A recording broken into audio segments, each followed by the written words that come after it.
ପିଲାମାନେ ଆଜି ଆମେ ଚତୁର୍ଥ ଶ୍ରେଣୀ ପରିବେଶ ପୁସ୍ତକର ଚତୁର୍ଥ ଅଧ୍ୟାୟ ଆମ ଖାଦ୍ୟ ସାମଗ୍ରୀ ଓ ଉତ୍ପାଦନ କରୁଥିବା କର୍ମଜୀବୀ ବିଷୟଟିର ବିଷୟଭିତ୍ତିକ ଓ ଅଭ୍ୟାସ ପ୍ରଶ୍ନ ଉତ୍ତର କରିବା। ତଳ କୋଠରୀରେ ତୁମେ ଖାଉଥିବା କେତେକ ଖାଦ୍ୟର ନାମ ଦିଆଯାଇଛି। ସେହି ଖାଦ୍ୟ କେଉଁଥିରୁ ତିଆରି ହୁଏ ତାହାର ମୂଳ ଉପାଦାନ କ'ଣ ଲେଖ। ରୁଟି ଅଟାରୁ ତିଆରି। ଗହମ ମୂଳ ଉପାଦାନ ହେଉଛି ତାର ଗହମ। ମାଣ୍ଡିଆ କ୍ଷୀରି ମାଣ୍ଡିଆ। କେଉଁ ଶସ୍ୟ ବା ତାର ମୂଳ ଉପାଦାନ ମାଣ୍ଡିଆ। ଭାତ ଚାଉଳରୁ ତିଆରି। ଚାଉଳ ଧାନରୁ ମିଳିଥାଏ। ସୁଜି ଗହମ। ତୁମ ଗାଁରେ ଲୋକମାନେ କି ପ୍ରକାର ବୃତ୍ତି ଅବଲମ୍ବନ କରି ଜୀବିକା ନିର୍ବାହ କରନ୍ତି ତାର ଏକ ତାଲିକା କର। ଯେପରି ଆମ ଗାଁରେ କେତେକ ଲୋକ କାଠ କାମ କରି ଜୀବିକା ନିର୍ବାହ କରନ୍ତି। ଆମ ଗାଁର କେତେକ ଲୋକ ଦୋକାନ କରି ଜୀବିକା ନିର୍ବାହ କରନ୍ତି। ଆମ ଗାଁର ଲୋକମାନେ ଲୁହାର ଜିନିଷ ମାଟିରେ ଜିନିଷ ତିଆରି କରି ଗୋପାଳନ କରି ଜୀବିକା ନିର୍ବାହ କରନ୍ତି। ଆସ ଆମେ ବର୍ତ୍ତମାନ କୃଷକ କେଉଁ କାର୍ଯ୍ୟ ପରି କେଉଁ କାର୍ଯ୍ୟ କରିଥାଏ ଚିତ୍ର ଦେଖି ଦର୍ଶାଇବ।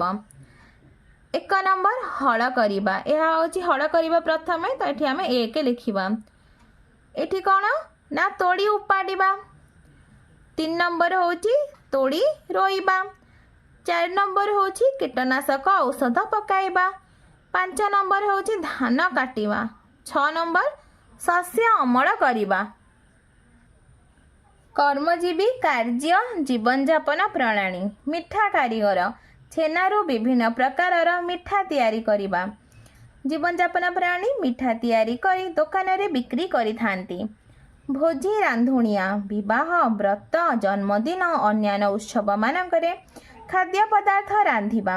ବିଭିନ୍ନ ଉତ୍ସବମାନଙ୍କରେ 3 ବା 4 ଜଣ ଲୋକଙ୍କ ସାହାଯ୍ୟରେ ଭୋଜି ରାନ୍ଧିଥାନ୍ତି। ଅଭ୍ୟାସ। 1 ନମ୍ବର ନିମ୍ନରେ ଖାଲି ଥିବା ସ୍ଥାନରେ ମଝିରେ ଥିବା ମୂଳ ପଦାର୍ଥରୁ ତିଆରି ଖାଦ୍ୟର ନାମ ଲେଖ। ଗହମ ରୁଟି ପୁରୀ ପରଟା ବିସ୍କୁଟ ଛତୁଆ ସିଙ୍ଗଡ଼ା ସିମେଇ ସୁଜି।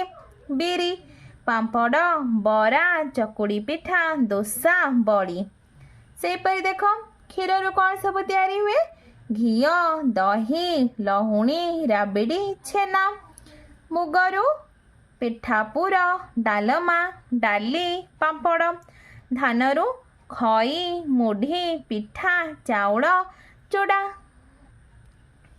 2 ନମ୍ବର କ ସ୍ତମ୍ଭରେ ଥିବା ମୂଳ ଜିନିଷ ସହିତ ଖ ସ୍ତମ୍ଭରେ ଥିବା ଉତ୍ପାଦିତ ଖାଦ୍ୟର ନାମ ଯୋଡ଼। ଆଖୁ ଚିନି କ୍ଷୀର ଘିଅ ସୋରିଷ ତେଲ ବେସନ ପକୁଡ଼ି ଆମ୍ବ ଆଚାର। 3 ନମ୍ବର କେଉଁଟି ଅଲଗା ବାଛି ଲେଖ। କ ନମ୍ବର ଦହି ପକୁଡ଼ି ଛେନା ଲହୁଣୀ ପକୁଡ଼ି ଅଲଗା। ଖ ନମ୍ବର ଚୁଡ଼ା ଖଇ ରସଗୋଲା ଚାଉଳ ରସଗୋଲା ଅଲଗା। ଅଟା ବେସନ ସୁଜି ମଇଦା ବେସନ ଅଲଗା। ବଡ଼ି ବୁନ୍ଦି ଚକୁଳି ବରା ବୁନ୍ଦି ଅଲଗା। 4 ନମ୍ବର କାହା ପାଇଁ କିଏ। ମାଛ ଚାଷ ପାଇଁ ପୋଖରୀ ଜାଣା। କୁକୁଡ଼ା ଚାଷ ପାଇଁ କୁକୁଡ଼ା ଘର କୁକୁଡ଼ା ଛୁଆ। ଧାନ ଚାଷ ପାଇଁ ଜମି ବିହନ। ପରିବା ଚାଷ ପାଇଁ ବାଡ଼ି ମଞ୍ଜି ବା ଚାରା। କ୍ରମରେ ଲେଖ। ଯେପରି ଘିଅ ତିଆରି କରିବା ପାଇଁ କ୍ଷୀର ସିଝାଇବା ଦହି ପକାଇବା ଦହି ମନ୍ଥିବା ଲହୁଣୀ ବାହାର କରିବା ଲହୁଣୀ ଗରମ କରିବା। ସେହିପରି ଚକୁଳି ତିଆରି କରିବା ପାଇଁ ବିରି ଓ ଚାଉଳ ବତୁରେଇବା ଚାଉଳ ଓ ବିରିକୁ ଶିଳରେ ବାଟି ଆଣ କରିବା। ଚୁଲିରେ ତାୱା ବସାଇବା ତାୱାରେ ଚକୁଳି କରିବା।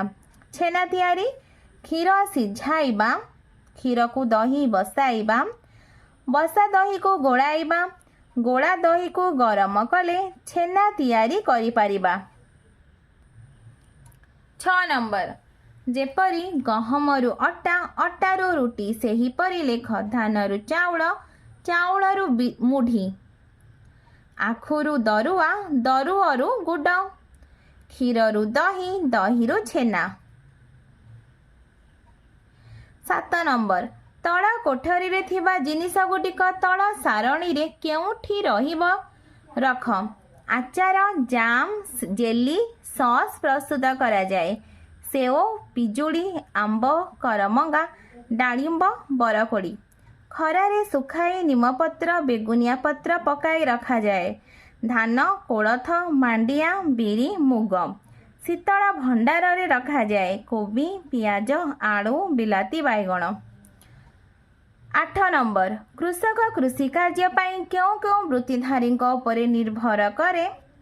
ଉତ୍ତର। କୃଷକ କୃଷି କାର୍ଯ୍ୟ ପାଇଁ ବଢ଼େଇ, କମାର, ଦଉଡ଼ି ତିଆରି କରୁଥିବା ଲୋକ, ସାର କାରଖାନାରେ କାମ କରୁଥିବା ଲୋକ, ସାର ବିକ୍ରି କରୁଥିବା ଲୋକ, ବୈଜ୍ଞାନିକ ପ୍ରଣାଳୀରେ ଉନ୍ନତ ବିହନ ଓ ସାର ପ୍ରସ୍ତୁତ କରୁଥିବା ବୃତ୍ତିଧାରୀଙ୍କ ଉପରେ ନିର୍ଭର କରେ।